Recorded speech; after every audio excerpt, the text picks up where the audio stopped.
لکم ناصح امین.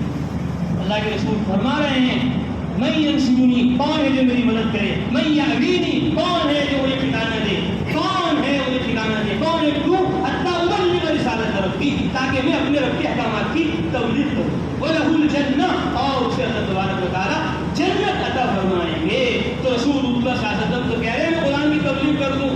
فرمایا رسول اللہ جا رہے مکہ المکرمہ سے مدینہ منورہ ہجرت فرما کر, اور جحفہ ایک جگہ ہے وہاں پر ٹھہرے, مکہ کی طرف دیکھا, جبرائیل آ گئے, اتشتاق الی مکہ, کہ آپ کو مکے میں چھپنے کا غم ہے, کیوں نہ مجھے غم ہو, میں مکہ میں پیدا ہوا, میرے ابا مکہ میں پیدا ہوئے, اس لیے مجھے مکہ چھوڑ کر جانے کا غم ہے. اے مکہ کعبہ, میں تجھے کبھی نہ چھوڑتا اگر مجھے میری قوم تبلیغ کرنے دیتی.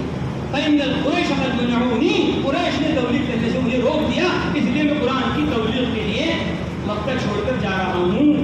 آیت نازل ہو گئی ان الذی فرض علیک القرآن لرادک الی معاد. عبداللہ ابن عباس جو رئیس المفسرین ہیں فرماتے ہیں کچھ قرآن مکہ میں نازل ہوا, کچھ مدینے میں نازل ہوا, کچھ سورت مکے میں, کچھ مدینے میں. مکی سورت ہے, مدنی سورت ہے, لیکن یہ والی آیت نہ مکی ہے نہ مدنی ہے. یہ نہ مکے میں نازل ہوئی نہ مدینے میں نازل ہوئی. کہاں نازل ہوئی؟ ابھی مکہ کے لوگ ہمارے ساتھ جماعت میں تھے, مدینہ منورہ کے شیخ ہمارے ساتھ تھے, آپ کا سچوں کی اولاد, آپ کے خاندان, مسجد نبی میں نماز پڑھنے والے. کہا بالکل وہاں حرم کے سامنے ہمارا گھر ہے, اب آؤ جماعت لے کر کہیں جام ہوگا.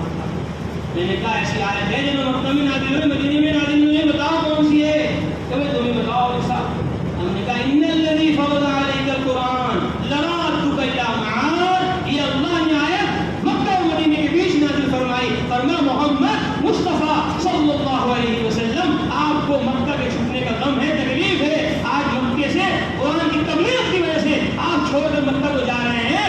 میں اللہ ہوں, میں خدا ہوں, میری طاقت و قوت نصرت مدد تمہارے ساتھ ہے.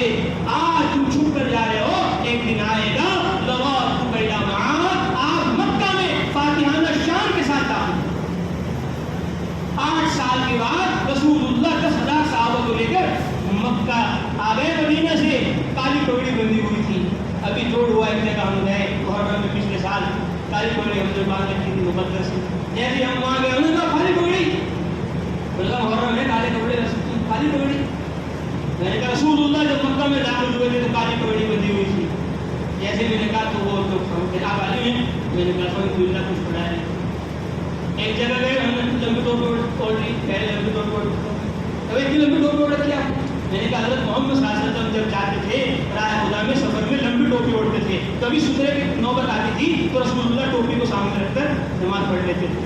اتنی لمبی ٹوپی ہوتی تھی سفر میں, طاقت نہ تھی. میں نے کہا تو اس لیے پڑھا ہونی چاہیے, تبھی تبلیغ آسان ہوگی.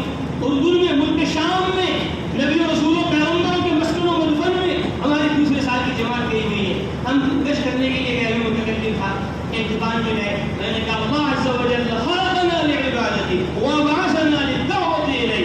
اللہ نے ہم سب انسانوں کو اپنی عبادت کے لیے پیدا کیا. وما خلقت الجن والانس الا لیعبدون, اللہ نے ہم سب کو تبلیغ کے لیے پیدا کیا. کنتم خیر امة اخرجت للناس. شیخ نے کہا لماذا اللہ عز و جل قدم الجن علی الانس, اللہ نے جنات کو انسان پر کیوں مقدم کیا؟ ہم نے کبھی پڑھا نہیں تھا کہیں, لیکن ایک دم آیا ذہن میں تو اچھی ہی ہم نے فوراً کہا لأنهم خلقوا قبل الانس, اس لیے کہ جنات انسان سے پہلے پیدا کیے گئے. اس لیے اللہ نے کہا وما خلقت الجن والانس الا لیعبدون, کہ ہم نے جنات اور انسانوں کو اپنی عبادت کے لیے پیدا کیا. کہ انسانوں کو پہلے کہنا چاہیے تھا, جناتوں کو بعد میں. انسان افضل ہے, کہ انسانوں کو کیوں نہیں پہلے کہا, جنات کو کیوں پہلے. لماذا قدم اللہ عز و جل الجن علی الانس, میں نے کہا لأنهم خلقوا قبل الانس. ما شاء اللہ جزاک اللہ شیخ علم مبارک. اب تبلیغ اتر گئی ان کے اندر, یہ جائز نہیں ہے, غافل نہیں, یوں نہیں آ رہے یہاں کر رہے ادھر. ہم گشت کر رہے, ملاقاتیں کر رہے, بحرین میں کہنے لگے آپ اس لیے آئے, ہندوستان میں بہت غریب لوگ ہیں, غریب لوگ ہیں, پیسے کے لیے آئے, روپے چاہیے پیسے. ہم نے کہا تبلیغ کے لیے روپے پیسے کی کیا ضرورت ہے. کہنے لگے تم تو غریب نہیں ہو, دوسرا آدمی غریب ہے, ان کے لیے لینے آیا ہو, تم یہاں گشت کر رہے, ملاقاتیں کر رہے. ہم نے کہا تبلیغ کے لیے آئے.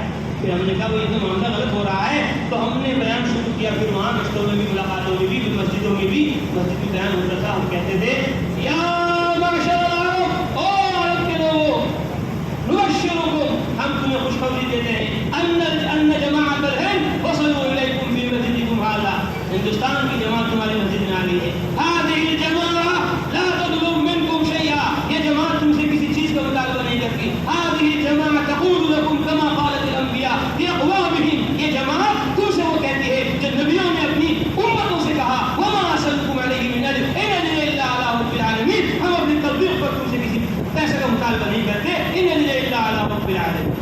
سارے عرب حیران، کیا مؤذن کیا امام، بھائی یہ کون سی جماعت ہے، کچھ نہیں مان رہی، ہمیں کچھ دینے کے لیے آ گئے. تو میں نے کہا نبیوں کی اس بات میں آج بھی اتنی جان ہے، اتنی قوت ہے. وما